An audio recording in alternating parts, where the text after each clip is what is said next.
Boa tarde, gente. Boa tarde, turma do quinto ano. E aí, tudo bem com vocês? Vamos lá para a nossa aula de hoje, dessa quinta-feira. Abram o livro de vocês na página 202 e iremos corrigir a atividade que foi passada na sala de aula na semana passada, certo? Primeira questão, ela pede para dar o nome, né? Para escrever o nome de cada polígono representado nas imagens aqui, ó, certo? Então vamos lá. Nessa primeira imagem nós temos uma estrela, certo? Temos uma estrela, mas não é para colocar o nome de estrela aqui, né? Ele quer saber o nome referente à quantidade de lados, certo? Então, ó, nessa estrela nós temos que ver quantos lados tem essa estrela, né? Ó, temos 1, 2, 3, 4, 5, 6, 7, 8, 9, 10.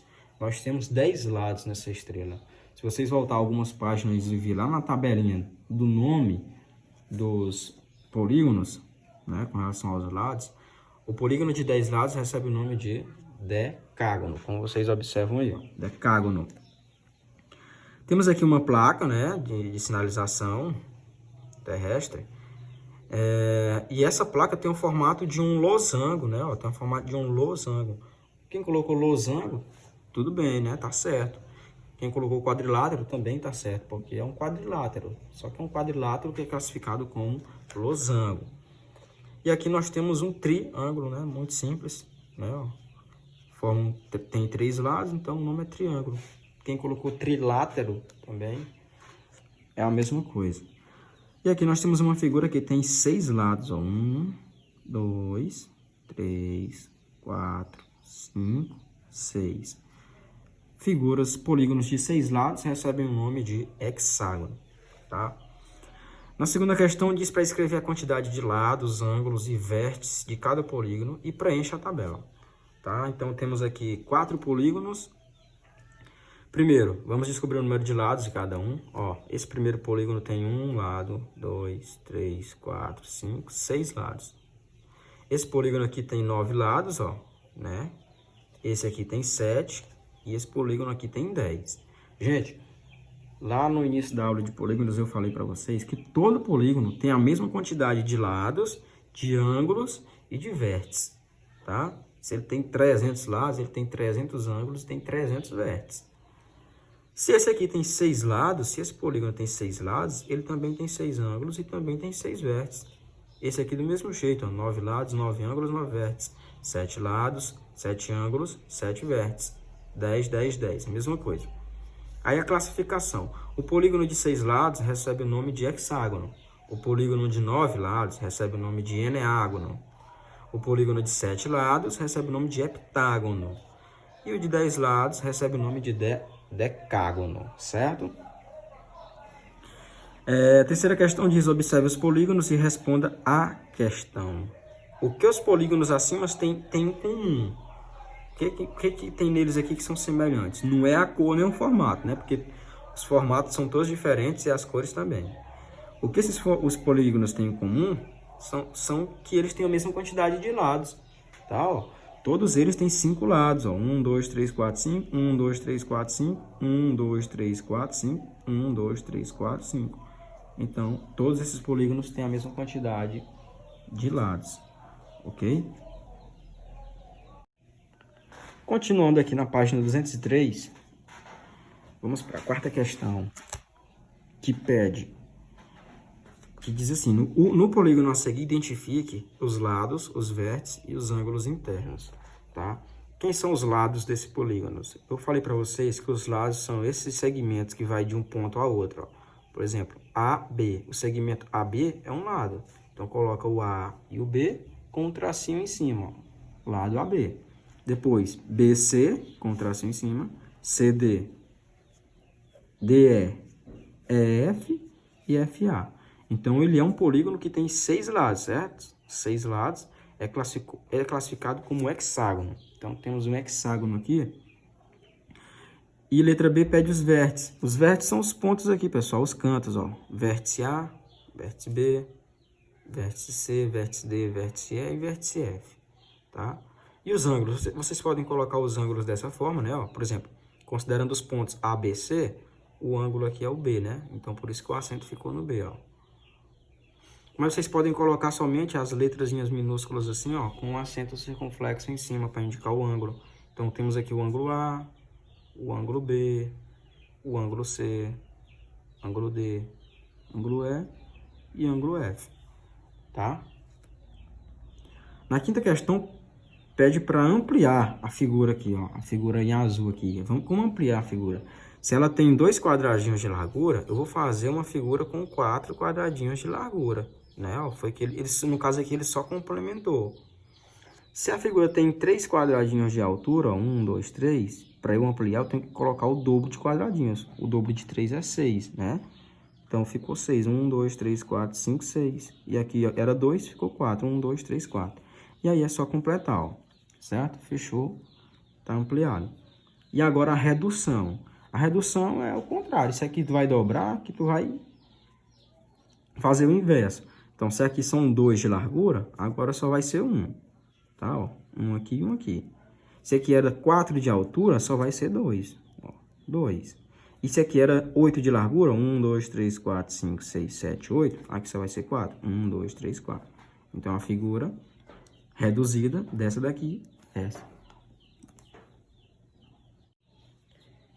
Para encerrar nossa correção aqui na página 204, ó, a 7ª questão diz assim: as rodas de uma bicicleta representam um círculo ou uma circunferência? Justifique a resposta. Ó, as rodas de uma bicicleta, elas são só o contorno, né? O contorno de alguma coisa é a circunferência, certo? O livro deu a seguinte resposta: as rodas da bicicleta representam uma circunferência, pois tem uma linha curva fechada que limita um círculo e não possui preenchimento interno, certo? Então, ou seja, são contorno. Quando houver só o contorno, é uma circunferência. Quando essa região interna for completamente preenchida, aí nós não temos uma circunferência, temos um círculo, tá? Então, portanto, aqui é uma circunferência. 8ª questão. Que ideia nos dão as imagens abaixo? Marque de acordo com a legenda. Alguém deve ter percebido que o livro errou aqui, ó. Circunferência, que é isso aqui, o contorno. O círculo, que é isso aqui, preenchido. Tá? Então, tá invertido. Esse pratinho aqui, cheio de arroz, tá preenchido, então, no meio? Tá preenchido. Então, ele é um círculo. Faz um círculozinho, preenchido no meio. Uma boia aqui, ó, é só um contorno. Então, é uma circunferência. Um bolo, do mesmo jeito, ó. O meio não tá preenchido. Então, é uma circunferência. Já uma pizza, ela é completamente preenchida. Então, ela é um círculo, tá? E a aliança também é só o contorno. Então, é classificada como circunferência. Pessoal, aqui na 9ª questão, pede para responder usando um compasso. Como a maioria de vocês não tem um compasso, essa questão não vai ser exigida, tá? Aí era só para quem tivesse um compasso. Mas como não dessa aula, vai ficar para a próxima, beleza?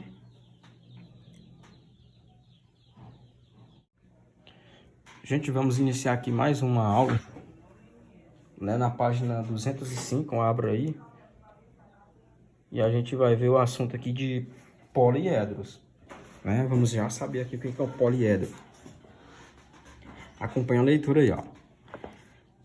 Sólidos geométricos são figuras geométricas com 3 dimensões, né? 3 dimensões, a altura, largura, comprimento, limitadas por superfícies fechadas. Observem que todos eles são fechados, ó, tá? É uma característica dos sólidos. Tem 3 dimensões, comprimento, largura, altura, todos eles, e são fechados, tá? Os sólidos geométricos são divididos em poliedros e corpos redondos, ó. Nessas figuras aqui temos quatro sólidos aqui, ó. Desses 4 sólidos, esses 3 aqui são poliedros, tá? Por quê? Porque são regiões tridimensionais, né? São sólidos tridimensionais, que tem 3 dimensões, com as faces planas e linhas retas, ó. As arestas aqui, os lados são todas retas, não tem nenhuma curva. Se tem curva, não é um poliedro. Se tem curva, é um corpo redondo, como é o exemplo aqui da esfera, certo? Vamos lá. Poliedros são sólidos geométricos que apresentam em sua superfície toda limitada por polígonos, tá, gente? Então é o seguinte: polígono é uma figura plana, né, formada somente por linhas retas e fechada. Já o poliedro é o sólido geométrico, ou seja, é algo palpável, é algo que dá para pegar, certo? Só que todas as faces dos poliedros representam um polígono, uma figura geométrica. Por exemplo, nós temos aqui o poliedro, que é chamado de pirâmide, né? Isso aqui é uma pirâmide. As faces deles são o formato de um triângulo, ó. Todas as faces deles têm o formato de um triângulo, que é uma figura geométrica, que é um polígono. Então, os poliedros é um sólido geométrico que tem faces poligonais, beleza? Temos o paralelepípedo, temos aqui um prisma, outro prisma, certo? Prisma de base pentagonal, prisma de base hexagonal, certo? A gente vai estudar mais detalhadamente sobre esses poliedros, sobre a classificação mais a seguir. Aqui é só para vocês saberem identificar o que é um sólido geométrico, o que é um poliedro, beleza? Um poliedro é um sólido geométrico? É. Um corpo redondo é um sólido geométrico? É. Poliedro e corpo redondo são coisas semelhantes? Não. Os dois são sólidos geométricos. Só que poliedros representam em suas faces polígonos, certo? Fechados. Só linhas retas. Corpo redondo não, tem curva. Se tiver curva, não é poliedro. É corpo redondo. Beleza? Vamos para a página seguinte. Na página 206, vamos estudar aqui os elementos que todo poliedro tem, né? Vamos lá. Todo poliedro tem faces, né? São as superfícies poligonais, como eu falei, e planas que limitam o sólido. Tá, gente? Ó, então, face. Temos essa face aqui, por exemplo, desse paralelepípedo. O nome desse poliedro aqui é um paralelepípedo. Tem essa face que tem o formato de um polígono, né? Retangular. Temos aqui outra face, ó, de cima, que também é um polígono retangular. E temos essa face lateral aqui, ó, que também é um polígono regular. Então, o poliedro paralelepípedo é formado somente com faces retangulares, tá? Então, percebam a diferença de poliedros para polígono, que não é a mesma coisa. As arestas, né? Todo poliedro tem faces, que a gente viu, ó, que essas regiões que ficam em cima aqui, ó, face, face, face, face, face, face. E tem as arestas. Pessoal, arestas são essas linhas aqui, ó, as quinas, né? Popularmente chamada como quina. São as quinas do poliedro, certo? Essas linhazinhas aqui que delimitam, ó, essas linhazinhas que unem duas faces ou mais, são chamadas de arestas, né? Também chamada aqui de lados, tanto faz. São os segmentos, a definição de aresta, são os segmentos de reta onde há o encontro de duas faces. Por isso, são a intersecção de duas faces, tá? Então, intersecção é a união de duas faces, beleza? Por exemplo, essa face aqui de cima está ligada a essa face aqui do lado por essa aresta. Essa face de cima está ligada a essa face aqui por essa aresta, certo? Então, todo poliedro tem face, tem arestas e tem vértice. Vértice é o mais fácil. São os cantinhos aqui, ó, que todo poliedro tem. Esses cantinhos aqui, ó, de cima e de baixo, são chamados de vértices. O que é os vértices? São os pontos onde 3 ou mais arestas se encontram. Por isso, são a intersecção de 3 ou mais arestas, tá? Então, a união de 3 ou mais arestas forma um vértice, que são esses pontinhos aqui, os cantos chamados, né? Popularmente chamado como canto. Há alguns poliedros que têm características específicas e, por isso, nomes específicos também, né? Prisma, pirâmide, etc. Certo. Agora a gente vai ver os tipos de poliedros. A gente já viu o que é um poliedro. A gente viu os elementos que todo poliedro tem. E agora a gente vai ver os tipos de poliedros e a classificação de cada um, né? Começando aqui pelo poliedro que se classifica como prisma. O que um poliedro precisa ter para ser chamado de prisma? A gente vai ver prisma, a gente vai ver pirâmide, a gente vai ver cilindro, vai ver cone e esfera, certo? São 5. Começando aqui pelo prisma. Prisma é todo poliedro limitado por bases poligonais contidas em planos paralelos, suas projeções e projetantes. Os elementos do prisma são... Então, gente, ó, não deu para entender nada, né? Prisma. O prisma tem uma base em cima e uma base embaixo. Do jeito que é a base em cima, é a base embaixo.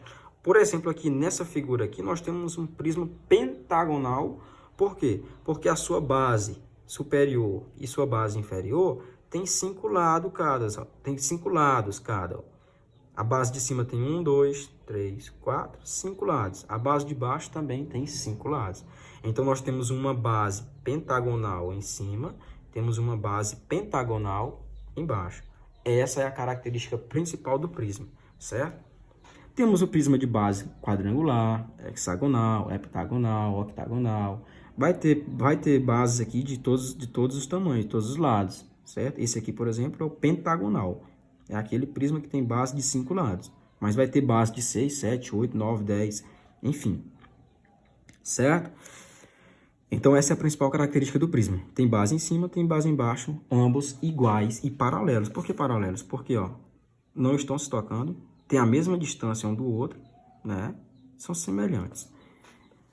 Todo prisma tem bases, que são os polígonos congruentes, né? Congruentes é iguais, tá, gente? Pertencentes a planos paralelos. Então, essa base pentagonal é paralela a essa outra base aqui de baixo, pentagonal, certo?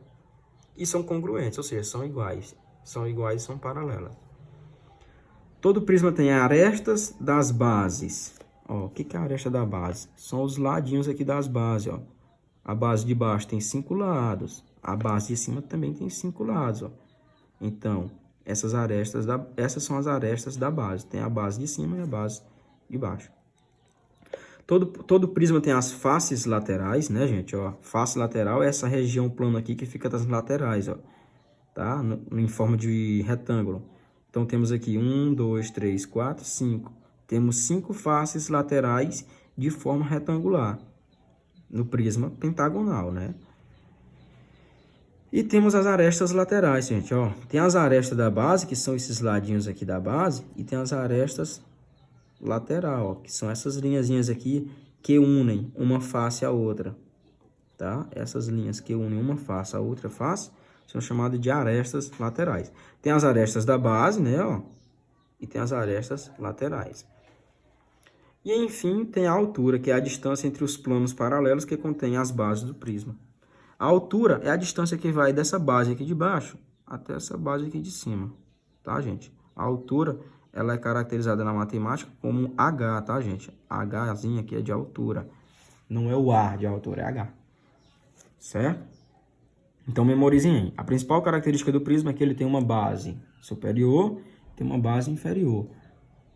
Ambas congruentes, ou seja, iguais e paralelas. Beleza? Formadas por faces laterais e arestas laterais. Ok? Na outra página do livro de vocês, 207, vamos ver agora os poliedros que se classificam como pirâmides. Vimos os prismas, agora veremos as pirâmides. O que é pirâmide? Pirâmide é todo poliedro limitado por uma base poligonal, tá? Então, ó, a diferença da pirâmide para o prisma é essa. A pirâmide só tem uma base, que é essa base que fica embaixo aqui para apoiar na superfície. Não tem base em cima, tá? A pirâmide não tem base em cima como o prisma, só tem uma base embaixo. Limitado por uma base poligonal e pelas projeções e projetantes dos vértices desse polígono sobre um mesmo ponto em outro plano paralelo. Os elementos da pirâmide são. Então, vamos lá. Qual é a diferença da pirâmide para o prisma? Como eu falei, a pirâmide só tem uma base, já o prisma tem duas bases, uma em cima e embaixo, e são iguais. Já a pirâmide só tem essa base aqui de baixo. Na superfície aqui de cima, a pirâmide só vai ter um ponto, né, chamado de vértice, que vai ligar todas as arestas e todas as faces laterais, certo? Então, toda vez que for bicudo assim, ó, nós temos uma pirâmide. Aí tem várias pirâmides, tem as pirâmides de base triangular, de base quadrangular, pentagonal, hexagonal, enfim, tem várias pirâmides. E todas elas vão se unir num único vértice aqui em cima, ó, certo? Essa é a principal característica da pirâmide. Na pirâmide nós temos a base, que é o polígono que pertence a um plano, tá? A base aqui vai vir em forma de um polígono, seja ele triangular, quadrangular, pentagonal, hexagonal, enfim. A quantidade de lados vai ser diferente de acordo com a pirâmide. Toda pirâmide tem o vértice da pirâmide, né? Que é o ponto localizado em outro plano paralelo. Tem aqui, ó, o vértice. Toda pirâmide tem esse vértice central aqui em cima, ó, é bicudinho aqui em cima, que é o vértice que liga todas as arestas e faces laterais, certo? Toda pirâmide tem as arestas da base, que são os lados do polígono da base, tá, gente? Por exemplo, esse polígono aqui que vocês estão vendo é um polígono de base triangular, ó. Tem um triângulo aqui na base dele, ó. Tem um polígono em forma de triângulo, certo? E esses triângulos têm essas linhas aqui, ó, que são os lados. Então, esses lados do triângulo, da base, do polígono aqui, da pirâmide, perdão, são chamadas de arestas. Então, arestas são os lados aqui da base da pirâmide. Tem as faces laterais, né? Ó, pessoal, as faces, nós vimos lá nós vimos no prisma que as faces laterais do prisma vão vir em forma de um retângulo. As faces laterais da pirâmide sempre vão vir em forma de triângulo. Outra característica da pirâmide, essas facezinhas laterais aqui, ó, sempre vai vir em forma de triângulo. Aí vai diferenciar, né? Tem pirâmide que vai vir 3, 4, 5, 6, enfim. Mas sempre vai vir em forma de um triângulo, forma poligonal de um triângulo. Toda pirâmide tem as arestas laterais, que são essas linhazinhas aqui, ó, que unem uma aresta à outra, né? E tem a altura, que é a distância entre os planos paralelos, que contém, respectivamente, a base da pirâmide e o vértice da pirâmide. Então, gente, ó, se eu pegar bem aqui, ó, se eu pegar um eixo, se eu traçar um eixo aqui, ó, da base aqui de baixo até lá em cima, no vértice central, eu tenho aqui a altura da pirâmide, certo? Só lembrando, ressaltando, que é caracterizado como um H. Beleza? Gente, essa foi nossa aula de hoje. Eu falei do poliedro, o que é um poliedro, falei dos elementos que todo poliedro tem, e citei aqui dois tipos de poliedros, que é o prisma e a pirâmide. Citei também as diferenças entre os dois, certo? Na próxima aula de amanhã, na sexta-feira, vamos falar do cilindro, do cone, da esfera e dos poliedros de Platão, certo? Não vou falar tudo agora, porque senão a aula vai ficar muito extensa, beleza? Então, por hoje é só. Espero que vocês tenham entendido. Se não tiver entendido, estou aqui para esclarecer as dúvidas de vocês. Tenham uma boa aula. Até amanhã. Bons estudos. Tchau, tchau.